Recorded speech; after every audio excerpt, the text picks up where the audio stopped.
ඔයාලා හැමදෙනෙක්ම ගොඩක් ආදරෙන් අදත් වීඩියෝ එකට පිළිගන්නවා. ඉතින් මේ වීඩියෝ එකනොත් මම කතා කරන්න යන්නේ ග්‍රීන් කාඩ් ගැනම තමයි. මම කලින් ග්‍රීන් කාඩ් එක ගැන කරපු වීඩියෝ එක බලලා ගොඩක් දෙනෙක් ගොඩාක් ප්‍රශ්න අහලා තිබුණා. ඉතින් ඒකේ ගොඩක් දෙනෙක්ට තිබ්බ කොමන් ප්‍රශ්න ටිකක් තෝරගෙන මම හිතුවා තවත් වීඩියෝ එකක් කරලා මේ ගැන කතා කරන්නම් කියලා. ඉතින් මේ වීඩියෝ එකත් එක්ක ඉන්න අපි බලමු මොනවද ඒ ගැටලු ඔයගලන්ට තියෙන ග්‍රීන් කාඩ් සම්බන්ධව කියලා.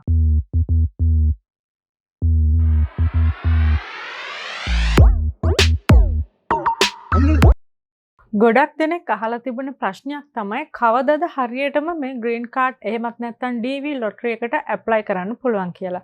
ඉතින් මේක ඇප්ලයි කරන්න පුළුවන් වෙන්නේ next month. ඒ කියන්නේ ඔක්තෝබර් තමයි first week වගේ ඉඳලා ඔයාලට ඇප්ලයි කරන්න පුළුවන් වෙයි. තාම ඒක link එක open වෙන්නේ නැහැ. ඉතින් මම ඒක ඔයාලට ඇප්ලයි කරන්න පුළුවන් වුණ ගමන්ම ෂෝට් වීඩියෝ එකක් කරලා ඉන්ෆෝම් කරන්නම් මෙන්න දැන් ඔයාලට ඇප්ලයි කරන්න පුළුවන් කියලා. ඉතින් ඒක නිසා ඔයාලා අපේ channel එක subscribe කරලා notifications on කරලා තියාගන්න. මොකද ඒක දැනගත්ත හැටියෙම එතකොට මට ඔයාලව දැනුවත් කරන්න පුළුවන්. ඒත් එක්කම මතක් කරනවා මම ඒ link එක මේ වීඩියෝ එකේ description එකේ mention කරනවා. එතකොට ඔයාලට ලේසි ඒක through ගිහිල්ලා මේ DV ලොටරි එකට ඇප්ලයි කරන්න. ඊට පස්සේ ගොඩ දෙනෙක්ට තිබුණ ප්‍රශ්නයක් තමයි මේ education qualifications ගැන. ඒක ගැන ගොඩාක් කමෙන්ට් කරලා කට්ටිය අහලා තිබුණා. ඉතින් මේකෙදි මම කියන්න ඕනේ ඔයාට මේ green card lottery එකට ඇප්ලයි කරන්න තියෙන අවම සුදුසුකම තමයි ඔයා A levels කරලා A level pass වෙලා තියෙන්න ඕන. ඉතින් ඒක අවම සුදුසුකම් වුණාට එතනින් එහාට ඔයා degree holder කෙනෙක් නම් එහෙමත් නැත්නම් ඔයා diploma වගේ කරලා තියෙනවා නම් ඒක තව හොඳයි. මම මේ කිව්වේ A levels කියන්නේ අවම සුදුසුකම. ඉතින් ඒත් එක්කම මේකෙදි undergraduateලා ගොඩක් ප්‍රශ්න අහලා තිබුණා green card එක apply කරලා win කරොත් ඒගොල්ලෝ degree එක complete කළා නැත්නම් කොහොමද degree එක complete කරගන්නේ කියලා.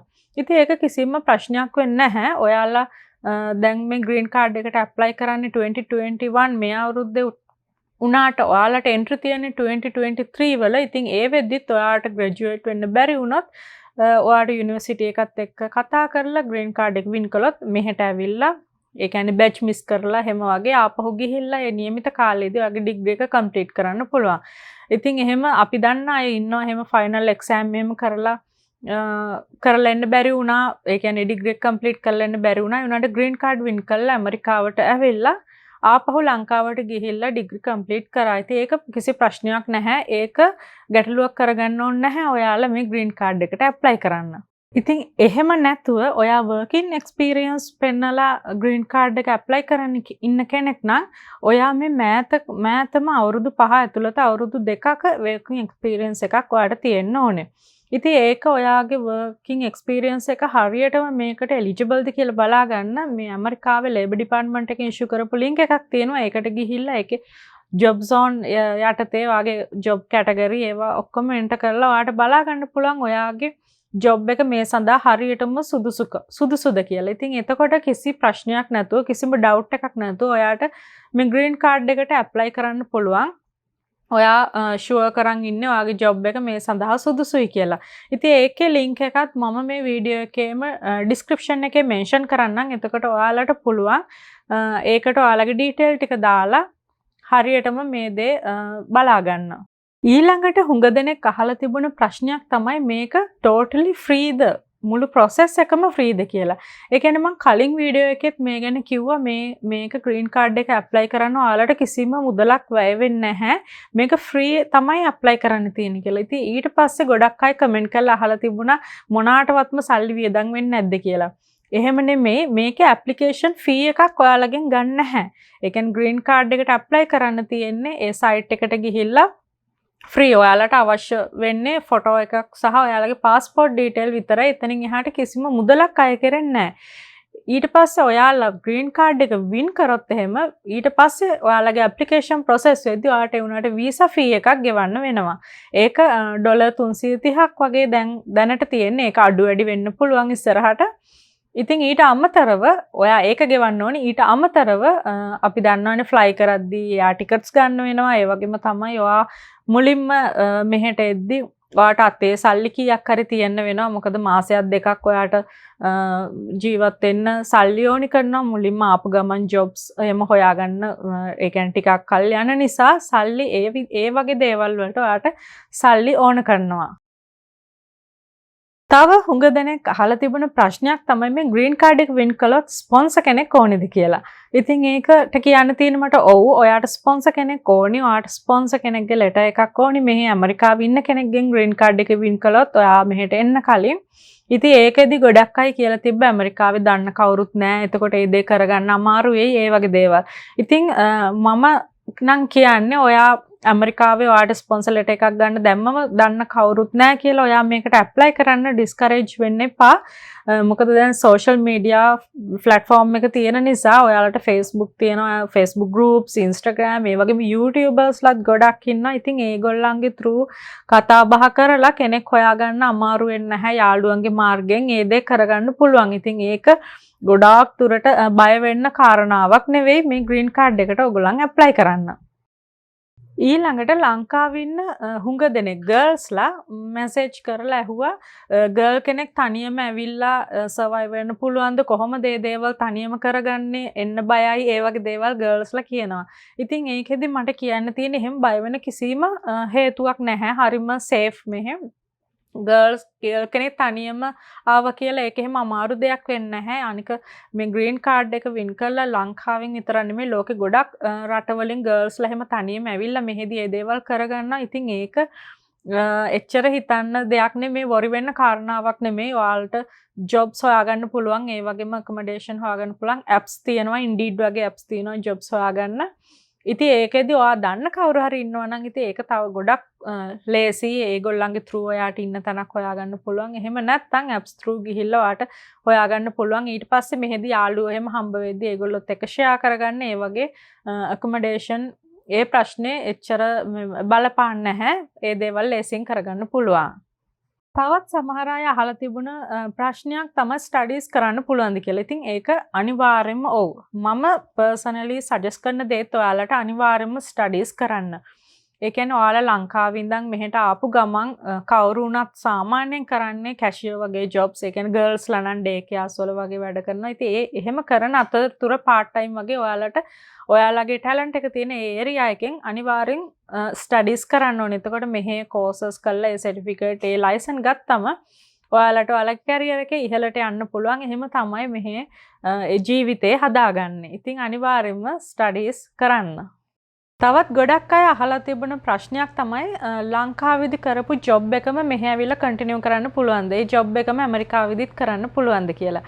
ඉතින් ඒකෙදි මට කියන්න තියෙන්නේ ඔයා ලංකාවේදී කරපු ජොබ් එක මෙහෙදි කරන්න පුළුවන්. හැබැයි ඔයාට මෙහෙදි මොනවා හරි ඒ සම්බන්ධව ඒ කියන්නේ ස්ටේට් ලයිසන් ගන්න වෙනවා, සර්ටිෆිකේට්ස් ඒගොල්ලෝ අහනවා. ඒ නිසා ස්ටඩීස් කරන්න වෙනවා.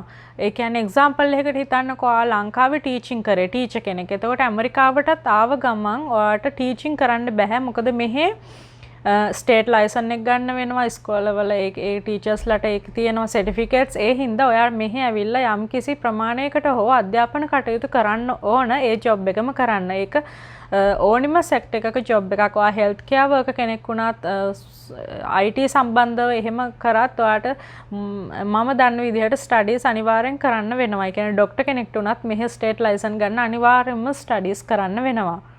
පවුලේ හැමෝටම ග්‍රීන් කාඩ් එක වින් කරොත් එන්න පුළුවන්ද කියලා අහලා තිබුණ එක තවත් ප්‍රශ්නයක්.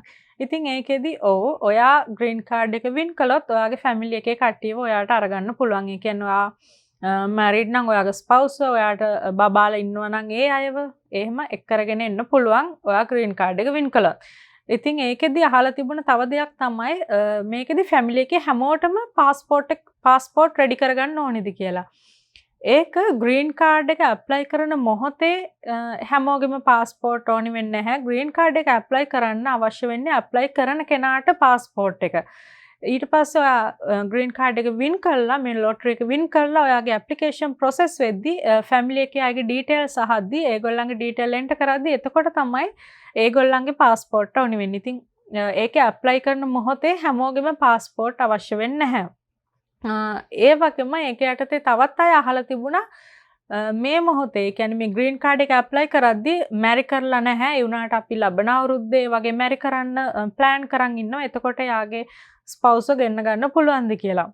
ඒකේ කිසි ප්‍රශ්නයක් නැහැ. ඔයා මේ මොහොතේ ඒ කියන්නේ ග්‍රීන් කාඩ් එක ඇප්ලයි කරද්දී මැරි කරලා නැහැ කියලා ඔයා ග්‍රීන් කාඩ් එක වින් කරොත් ඒ වෙද්දි මැරි කරලා හිටියා කියලා ප්‍රශ්නයක් වෙන්නේ නැහැ. ඒක ඔටෝමැටිකලි ඔයාගේ ඩීටේල්ස් අප්ඩේට් වෙනවා. ඔයාගේ ස්පවුස් ඔයාට අරගෙන එන්න පුළුවන් ඒත් එක්කම. තවත් අය අපෙන් කමෙන්ට් කරලා මැසේජ් කරලා අහලා තිබුණා මේ ග්‍රීන් කාඩ් එක සාමාන්‍යයෙන් කී දෙනෙක් විතර වින් කරනවද? ඒ කියන්නේ කී දෙනෙක් විතර ඇමරිකාවට ගන්නවද එකපාර? ඒ කියන්නේ ඇනුවලි කී දෙනෙක් විතර ගන්නවද කියලා. ඉතින් ඒකෙදි මම දන්න විදිහට 700ක් විතර තමයි එක අවුරුද්දකදී ගන්න. ඒක අඩු වැඩි වෙන්න පුළුවන්. එක අවුරුද්දෙන් අවුරුද්දට සාමාන්‍යයෙන් ඇවරේජ් 700ක් විතර තමයි ගන්නෙ. ඉතින් ඒකෙදි අහලා තිබුණා ලංකාව ඉස්සරහට එලිජිබල් වෙනවද? දැන් එලිජිබල්ද එහෙම කියලා. ඒක මෙහෙමයි. ඒක මේ ඩයිවර්සිටි වීසා යටතේ ඇමරිකාවට ගන්න ලෝකේ හැම රටකින්ම ගන්න ප්‍රමාණයක් තියෙනවා. ඒ කියන්නේ 55000ක් වගේ ප්‍රමාණයක් තමයි එක රටකින් ගන්නෙ. ඉතින් ඒ ලිමිට් එකට රීච් කරාට පස්සේ ඒ රට තවදුරටත් ග්‍රීන් කාඩ් එකට ඇප්ලයි කරන්න එලිජිබල් වෙන්නේ නැහැ. but luckily ලංකාව ඔයාලට තාම chance එක තියෙනවා ඒකට apply කරන්න. ඉතින් example එකකට ඉන්දියා වගේ රටක් ඉන්දියා මේ පාර ඒකට apply කරන්න බෑ. මොකද ඉන්දියාත් දැනටම ඒ ගාන reach කරලා තියෙන්නේ. ඉතින් ඒ නිසා ඕගොල්ලන්ට apply කරන්න මේ පාර කිසි ප්‍රශ්නයක් වෙන්නේ නැහැ. ලංකාවේ ඔයාලට apply කරන්න පුළුවන්. තවත් අය අහලා තිබුණා මේක කොහොමද මේ සිලෙක්ෂන් කරන්නේ? ඒ කියන්නේ ග්‍රීන් කාඩ් වින් කරන්නේ කොහොමද කියලා. ඉතින් ඒක තනිකර සිස්ටමැටිකලි යන process එකක්. ඒක කම්පියුටර් through තමයි වෙන්නේ. ඉතින් ඒකෙදි මොනවාද ටිප්ස් ඒ වගේ මොනවාද ඒක වින් කරන්න තියෙන මම සජෙස්ට් කරන දේවල් වගේ ඉතින් අහලා තිබුණා. ඒකෙදි මම පර්සනලි හිතන්නේ ඔයාලට දැන් month එකක් වගේ month එකක 1 month වගේ කාලයක් තියෙනවා මේක apply කරන්න. ඒ කියන්නේ ඔක්තෝබර් first week එකේ ඉඳන් end of the ඔක්තෝබර් වෙනකම් වගේ apply කරන්න පුළුවන්. ඒත් ඕගොල්ලෝ ඒ අන්තිම මොහොත වෙනකම් ඉන්නේ නැතුව මුලින් apply කරන්න. ඒක මං හිතන්නේ මම දකින විදිහට ගොඩක් හොඳ දෙයක්. ඉතින් හැමදේම අන්තිම මොහොත වෙනකම් ඉන්න හොඳ නැහැ කියලා අපි කියනවනේ. ඒ වගේම තමයි තව දෙයක් family එකේ apply කරන්න පුළුවන්කම තියෙනවා නම් හැමෝම apply කරන්න ගොඩ දෙනෙක්. ඒ කියන්නේ එක්කෙනෙක් apply කරන්නේ නැතුව දෙතුන් දෙනෙක් එක්ක apply කරන්න පුළුවන් නම් ඒ හම්බ වෙන chance එක ඉතින් තවත් තියෙන නිසා ඒ ගැනත් ඕගොල්ලන් සැලකිලිමත් වෙන්න. ඉතින් මම හිතනවා මේ වීඩියෝ එක ඔයාලට ගොඩක් ප්‍රයෝජනවත් වීඩියෝ එකක් වෙන්න ඇති. ඔයාලගේ ප්‍රශ්න වලට පිළිතුරු හම්බ වෙන්න ඇති කියලා මම මේ සාකච්ඡා කරපු දේවල් එක්ක. ඉතින් තවත් මොනවා හරි වැඩිදුර දැනගන්න තියෙනවා නම් කමෙන්ට් කරලා අහන්න. මම ඒවට රිප්ලයි කරන්නම්. ඒ වගේම thank you so much video එක බැලුවට channel එක subscribe කරන්න කියලා ආදරෙන් ඉල්ලනවා. ඒ වගේම notifications on කරලා තියාගන්න. ඒ වගේම මම ඔයාලා හැම කෙනෙක්ටම wish කරනවා මේ green card එක win කරන්න පුළුවන් වෙන්න කියලා.